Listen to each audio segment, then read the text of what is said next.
Hakadosh Boker or Bekiim Bahalacha 4, day 29, Siman 25, page 77. Okay, Halacha Nun Hey. So Halacha Nun Hey says, Yesh Omrim, some people say, Shashomea Birkat Tefillin Mechavero. If you listen to the Beracha of Tefillin Mechavero, page 77.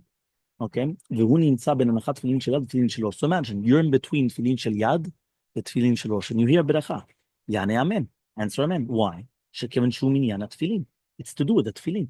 So it's like kedin gevil letorah. Gevil letorah is basically, like to give the food, right, to the shore, right, which is talking about the entire concept of that it's not a hefsek between hamotzi and no, not tzitzit, no, we're talking about davka tefillin, right? Only tefillin, the beracha of tefillin. Well, again, we just said yesh omrim. Some people say yes, shenon hefsek hefsek. It's not considered hefsek. Yesh cholkim. Some people argue and they say no, you're not allowed to answer even the men to birkat tefillin. Shegam ze nechshav hefsek, that it is considered hefsek, and therefore shevel tas hadif is better not to answer amen. Velo yane amen. Now, b'diavad, if you did answer amen, safek berachol akel, you do not need to know another beracha because obviously safek berachol akel. Look in 78 in the bottom of the footnote. The Panim Meirot comes and he says one should respond amen to the blessing of even if you do not put on the tefillin shalosh.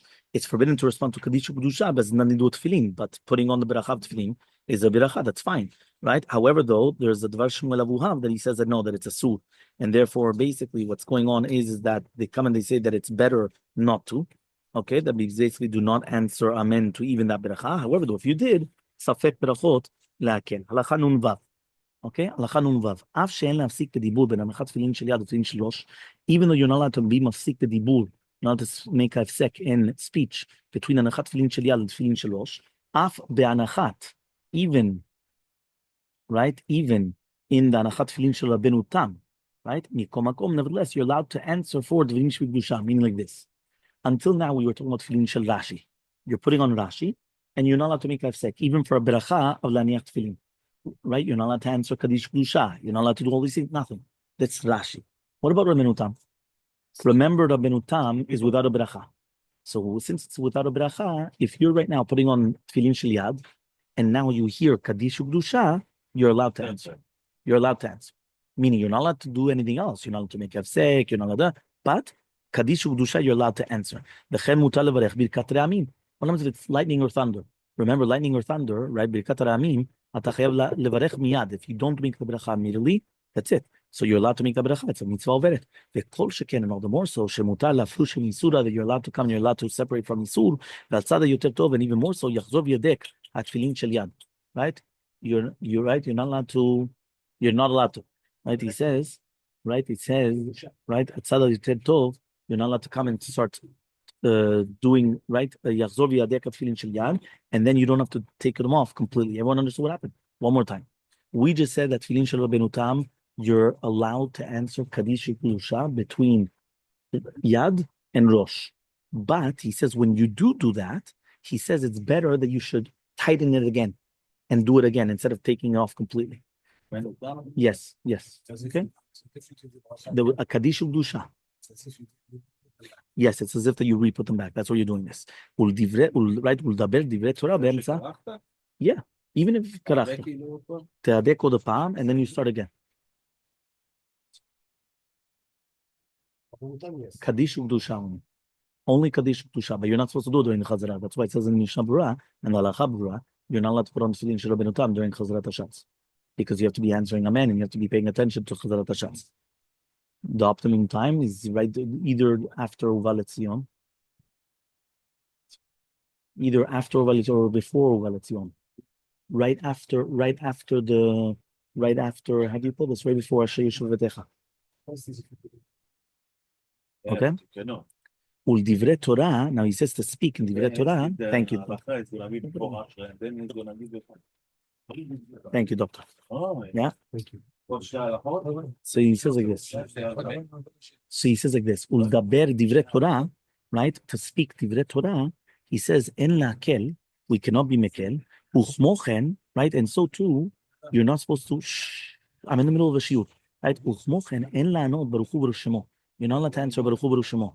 In the shelechatchila en la'asiach da, because you're not allowed to make a sechada between tefillin shel yad and tefillin shel rosh, because you need a havaya achat b'tarvayu. Meaning you're not allowed to come and stam baruch hu baruch shemo, because it's not an obligation. If baruch hu baruch shemo is not an obligation, you're not allowed to. The Siman would apply. Esech, right? Fine. ומכל מקום, nevertheless, לכתחילה לא יביא את עצמו לידי כך. Don't put yourself in such a scenario, שיבטל אמן לברכות, right, וקדושה באמצע הנחת תפילין, רבנותם, but then you're going to come, you're going to start, putting yourself in a scenario where you have to make a second, you don't want to, okay? Fine. Next one. מתי מניח תפילין של ראש? When do you put on the תפילין של ראש? Okay, הלכה נ"ז. הלכה נ"ז says, לדעת מרן השולחן ערוך, מיד אחר שקשה תפילין של יד זרוע, ממש, you tighten it, you have to put on tefillin shalosh. That's yesterday. Yesterday we learned shitat maran.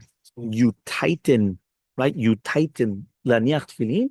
Immediately you put on tefillin shalosh. You do not do the straps, right? Kodem shichroch retzua ala zroa. Ulam, however, though, minhagenu, our minhag is that after you do the 7 krichot, then you put on the tefillin shalosh. Aval shloshet hakrichot shel ha'etzba, but the 3 on the finger, you do it only after tefillin shalosh. And we're going to explain it later on again in Siman 27. So we already explained above. That when you need to, right? You could explain to him afterwards. Right? He says it is. Now you come and you see that they're coming close to Kaddish Ukdusha. You're allowed to do like Kediyah Rishona, which is like the Maran. Meaning, imagine right now they're going to come to Kaddish Ukdusha. Now you're in the middle of putting on Rashi, the Yad. So now, if you're going to put on Sheva Krichot, and then you missed it, so what do? You do like Maran. You tighten, you tightened it, put on Rosh, answer, Kaddish Ukdusha, and then you continue with all the Krichot, right? He says, V'maher, right, la'aniach tefillin shel Rosh, ya'aneh Kaddish Ukdusha, and then you're going to finish the Krichot, okay? So he comes and he says like this, he says, right, the Rabbeinu Asher, the Rosh, and Maran. The Bet Yosef, right, quotes the Shuta Rosh, that he says one must put on the tefillin shel Rosh immediately after tightening the tefillin shel Yad, right? And he explained that the blessing is for the tefillin shel Yad is also on the tefillin shel Rosh. So therefore, if you start coming and putting extra krichot, that's hefsek, you're making a pasek. But the Arizal HaKadosh and Shal Kavanot taught, no, you first have to put the 7 straps, and then you put on the tefillin shel Rosh. So he says this act is not it's not a pasek, it's not an interruption, and this also it's found in the Pri Chalim. Rabbi David ben Zimra comes and he suggested that the Rosh had a different method of tightening the strap of the tefillin around its arm that it would stay in place even without winding it. That means the Rosh used to do a certain tightening that even without going around, it would still stay there. It would stay right completely there. So we tighten the strap very simply, and without winding it around the arm, it would be impossible for it to remain in the place. For us, therefore, the act of winding the strap around, that's essential for it. So there's no problem. The Rav Chida testified that the common custom in Eretz Yisrael is to do the Arizal. And that's what we do today. Until today, when I come and I tell you, you tighten, you put on tefillin shel Rosh. How many people do that? Nobody. Right? Why? Because everybody is doing like the Arizal HaKadosh. So that's why that's what's going to be